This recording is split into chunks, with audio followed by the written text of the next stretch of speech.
வணக்கம். தமிழ் வேதியன் சேனல்ல இன்னைக்கு நீட் 2026 கொஸ்டின் பேப்பர்ல இருக்கக்கூடிய பிசிக்கல் கெமிஸ்ட்ரி அதுல ஒரு 17 கொஸ்டின் வந்திருக்கு. அதை நம்ம ஒன் பை ஒன்னா டிஸ்கஸ் பண்ண போறோம். அடுத்து ஆர்கானிக் அப்புறம் இன்ஆர்கானிக் அந்த கொஸ்டின் நம்ம பார்க்கலாம். ஓகேங்களா?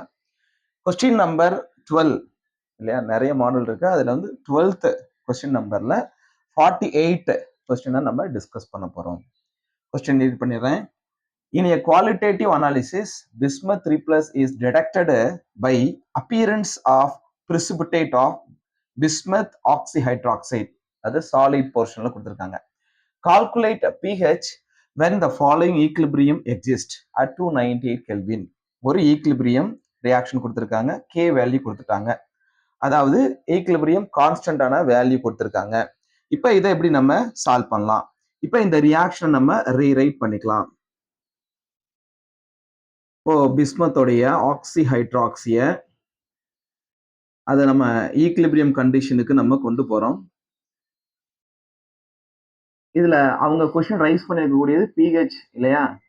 ஆனா இந்த ஈக்லிபிரியம் நடக்கும்போது அட் ஈக்லிபிரியத்துல கே கொடுத்துட்டாங்க. அதாவது ஈக்லிபிரியம் கான்ஸ்டன்ட் கொடுத்துட்டாங்க. அப்ப இதோடைய கான்ஸ்டன்ட்டோ அன்னோன் தான்.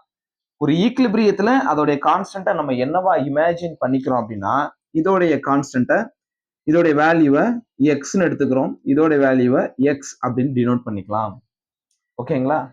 ஏன்னா இந்த எக்ஸ் அப்படிங்கிறது என்னன்னா, அட் ஈக்லிபிரியத்துல இந்த அயான் அப்புறம் ஹைட்ராக்சி அயான் இதோடைய கான்சன்ட்ரேஷன் நம்ம இமேஜின் பண்ணிக்கணும். இப்போ ஈக்லிபிரியம் கான்ஸ்டன்ட் கே கொடுத்துருக்காங்க. நான் அந்த எக்ஸ்பிரஷன் எடுத்து எழுதுனேன்னா என்ன இருக்கும்? கே இஸ் ஈக்குவல் டு பிஸ்மத்தோடைய ஆக்சைடுடைய ஆக்சோ கேட்டையான் அடுத்து ஹைட்ராக்சி OH மைனஸ். இப்போ இதோட வேல்யூஸ் ப்ரொவைடடா இருக்கு. அதை நம்ம இமேஜினரி எக்ஸ் எடுத்திருக்கோம். அப்போ K is equal to X into X, that is X square. அப்புறம் எக்ஸ் கண்டுபிடிச்சு என்ன கிடைக்கும்? ஸ்கொயர் ரூட் ஆஃப் கே கிடைக்கும். ஆல்ரெடி கே வேல்யூ கொடுத்துட்டாங்க, சப்ஸ்டியூட் பண்ணுங்க. எக்ஸ் இஸ் ஈக்குவல் டு என்ன வரும்? Square root of 4 into 10 to the power of minus 10. இப்போ இதை எப்படி சிம்பிளிஃபை பண்ணிக்கலாம் நம்ம? பாருங்க, X is equal to root 4 2ன்னு எழுதிக்கலாம் into 10 to the power of minus 10 எப்படி எழுதிக்கலாம்? 10 to the power of minus 5 அப்படி எழுதிக்கலாம். அப்ப எக்ஸோட வேல்யூ என்ன? 2 into 10 to the power of minus 5. எக்ஸுங்கிறது என்ன? ஹைட்ராக்சியோடைய கான்சன்ட்ரேஷன். அப்ப எக்ஸை எப்படி நான் ரீரைட் பண்றேன்? OH minus is equal to 2 into 10 to the power of minus 5 அப்படி எழுதிக்கலாம். இப்போ OH மைனஸ் கான்சன்ட்ரேஷன் நம்மளுக்கு தெரிஞ்சனால நீங்க எதை டிஃபைன் பண்ணிக்கலாம்? POH கண்டுபிடிச்சிடலாம். என்ன formula? POH is equal to minus log of concentration of OH minus. ஓகேவா? இப்ப log of concentration of hydroxy value அப்படியே சப்ஸ்டியூட் பண்ணுங்க. Minus log of 2 into 10 to the power of minus 5. இப்போ என்ன நீங்க டிஃபைன் பண்ணிக்கணும்? இந்த POH கால்குலேட் பண்ணணும். POH எப்படி கால்குலேட் பண்ணிக்கலாம்?